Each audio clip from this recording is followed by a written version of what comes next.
I am Jonathan Knight, and this is B-Movie Madness. The movie I'm going to talk about tonight, well, before I get to that, I want to thank every single person who watches my reviews. I truly appreciate you taking time out of your day to watch me yammer about shot-on-video movies and other kinds of crazy stuff. I do really, truly appreciate it. I was really surprised to see, for my channel anyways, the high numbers for Bloody Red Lips of Blood. That of the reviews I've done this year, that one has done the best, and it got to those numbers very, very quickly. Backyard Gore is actually doing kind of well for me, which, I was really glad because that one was a lot of fun. And the reason I bring that one up is because the movie I'm reviewing tonight was supposed to be done last week. I ended up doing Backyard Gore in its place because I had a lot to finish up with this one, or at least I had a couple extras I have to finish up. So I did Backyard Gore instead, which I had a lot of fun talking about. And if you want to, please pick up a copy at sovhorror.com if you're a fan of do-it-yourself backyard gory shenanigans. It's a lot of fun. Now, the movie I'm going to talk about tonight was released by sovhorror.com, but it was actually shot on film, and it's the 1988. Why am I making so many mistakes? 1988 direct-to-video classic, Lord Orgy of the Leather Girls. First of all, amazing title. Second, the amazing cover art. This cover art is gorgeous. By Jason Gilmore, Bloodscreen Comics. Glad he put on there. His work is amazing. Look at that. That is awesome. Now, like I said before, it's 1988. It was directed by Michael Lucas, and it was starring Robert Gingold, Joanne Wyman, and Melissa Lawrence, and a special appearance by David Nudelman. So what is this movie about? Well, first of all, it's about adolescent, or first of all, the tagline is, "Man, I'm stoked on murder." And it's about adolescent girls like you've never seen them before in Blood Orgy of the Leather Girls, where the stupidity of men and the savagery of women collide. Ooh, I'm already sold on that. A violent, hate-filled gang roams the streets, asserting female dominance. Searching for a rapist, these leathered ladies stop at nothing as they castrate, drill, and slash their way through dim-witted dudes and clueless policemen. Only two types of men remain: those who leave the toilet seat up, and those who don't. And both have oppressed womankind for far too long. Authentically written and directed by a woman, as they identified at the time. It's a story only they could tell. Before I get into, to be perfectly honest, when this was one I was really highly anticipating. I was really super excited for this one because not only because I love anything from the 80s, an 80s movie I've never even heard of before. I got super excited for it, and the trailer was amazing. So when I put it in, although I end up liking the movie, I was disappointed I didn't love the movie because I really wanted to love this movie. But, and this is a big but, this is before I got into all the extras. So by the time I finished all the extras, most importantly, all the one of the commentary tracks, some of the interviews, I end up rewatching the movie a couple of times, and I end up appreciating the movie more and more. And by the end of finishing the extras, I end up really loving the movie, and it really helped me appreciate a lot of the low budget aspects of the movie. And there's some really funny sequences, which I'll get to. So Blood Orgy, the Leather Girls. What did is there's not really, I'm not gonna say there is no story. There is a story, but there's not much of a story. It's pretty much this police inspector who you see throughout the movie telling the story about this gang of girls who went on this violent, blood-filled rampage, killing every man they could get a hold of. As it says right here, castrating, drilling. At one point they're looking for a rapist.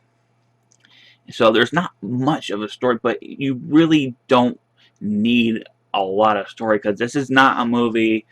This is a movie just telling you the story about this gang of women who just really like to fuck men up. And you're either going to be entertained by it or you're going to be bored by it. And I was not bored by it at all. Like I said, when I first watched it, I simply just liked it, but I ended up growing to love it. And the stuff I started really appreciating is what they did to just the little sequences they did of the little like sequences they did with them torturing the men. There's a scene where they cut up a guy, and it's really, in my opinion, it was really gross, but it was really well done. There's the drill in the butt scene, which I always, every movie should have a drill going in someone's butt. I think there's a drill going in someone's crotch in one of Todd Cheese movies, but still, this one had a drill in the butt. Probably my favorite scene in the movie, the one that I laughed the most, is a scene at a ninja academy, because it's so ridiculous. Like like when it popped up, I was like, "Excuse me, a ninja academy," and just it reminded me of somehow there's a Super 8 movie out there called Ninja Zombie, and it just reminded me of that, and I laughed my ass off. And it ends in a funny note. I thought like the actresses who played the other girls were a lot of fun, especially the lead girl. I believe that's Robert Gingold as Rawhide. Hopefully, I'm getting the name of the character right. My mind gets mixed up sometimes when it comes to character name. But the Ninja Academy scene was hilarious. There's some really funny, low budget. They did what they could with the low budget. There's some sequences like at a school dance and a drive-in where everything is kind of tightly shot because it's clear they're not actually at a school dance or a drive-in. They're trying their best to make it feel like that. And I always like scenes like that because when you're making a low budget movie, you can do whatever it takes to make your movie. And if you want to, sometimes you have to do some trickery to make it feel like you're at one place when you're not. But I really thought those scenes were a lot of fun as well. Like I said, all the girls are fun. There's a lot of violence and gore. I wouldn't really call it a blood orgy, but titles are like that. But it is very violent and bloody. I will say that, and there is some nudity, if that's your thing. But yeah, there's not really much for me to talk about except for I really, like I said, I liked it when I first watched it, and then I grew to love it. The soundtrack is fantastic. I would say probably my favorite thing is the soundtrack, which they go into more detail in the extras about it, about how they put that together. But I really like the soundtrack to this movie. It really fit perfectly. And the other thing I wanted to mention is, I thought maybe the movie was filmed in the 70s because it really felt like the mid 70s. But on the extras, they say they started in '84 and it was released in '88. So I was like, all right. But it really felt like a 1970s movie. At least it did to me. And I asked what I actually liked about it. It felt like a maybe some lost '70s movie that was unreleased until 1988. But yeah, there's not much more I can talk about. The movie it's a lot of fun. It's just these gang of these awesome chicks in my opinion, going around and torturing, as it says on the back, dim-witted dudes and clueless policemen. It's a lot of fun. I really do highly recommend this one, especially if you watch it. Highly recommend checking out the trailer. If the trailer does anything for you, definitely I do recommend it. Now, what are the extras? The first special feature is audio commentary with director Michael Lucas, featuring Henry S. Rosenthal and Sven Erik Geddes. First of all, I want to mention the movie is credited as being directed by Meredith Lucas, the director, or the sister of the director, Michael Lucas. He ended up using a female name because this was like a feminist movie, and he wanted to make it look like that it was directed by a woman. And to this day, I think the IMDb still has Meredith Lucas as the director because this is a fairly obscure movie, so no one's gonna, change that or think of changing it. I just wanted to mention that because I forgot to mention it earlier. I will say the commentary track with the director, Michael Lucas, Henry S. Rosenthal, and Sven Erik Geddes it's definitely my favorite extra on this disc. It is so much fun.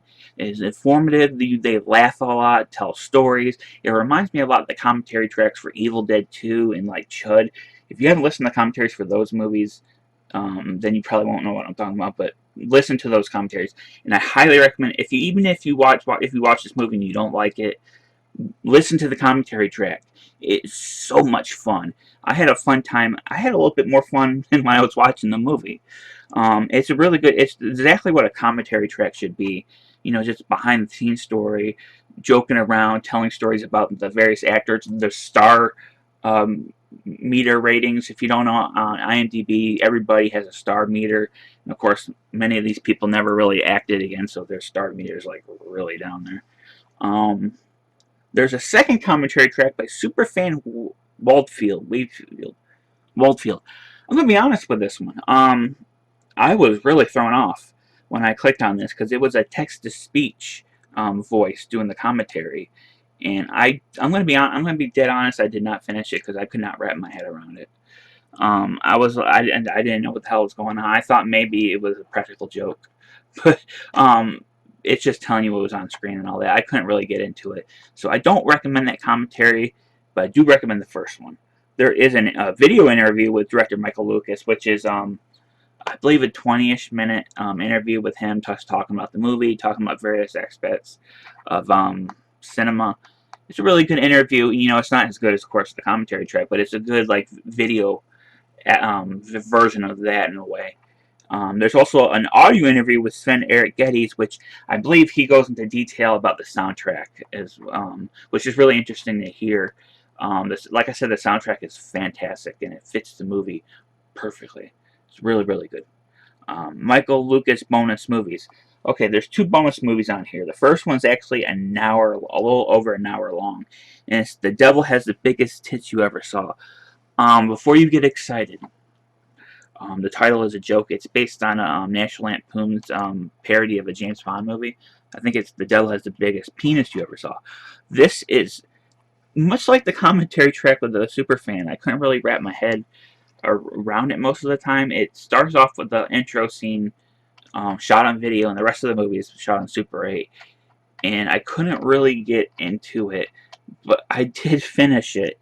And I still recommend you watch it because it's interesting to see the director's other work.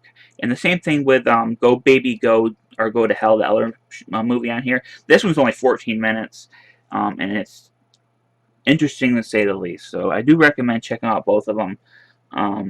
But if you only have time for one extra, I recommend the first commentary track.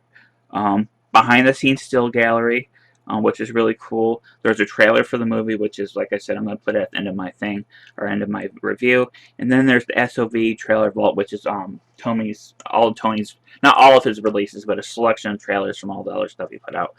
But yeah, like I said, I really highly recommend this movie.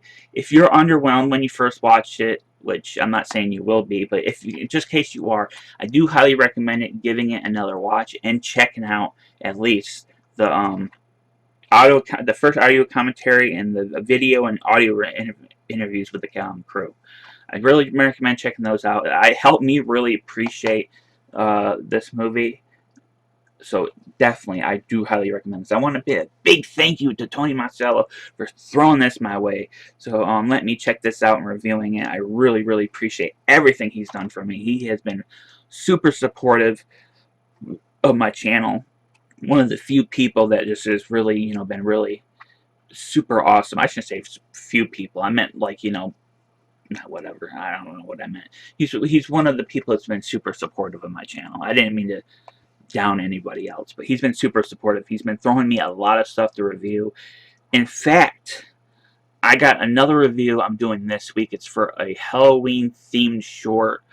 I decided to do it this week. I'm doing it this week because it's being released online, I believe, on the 26th.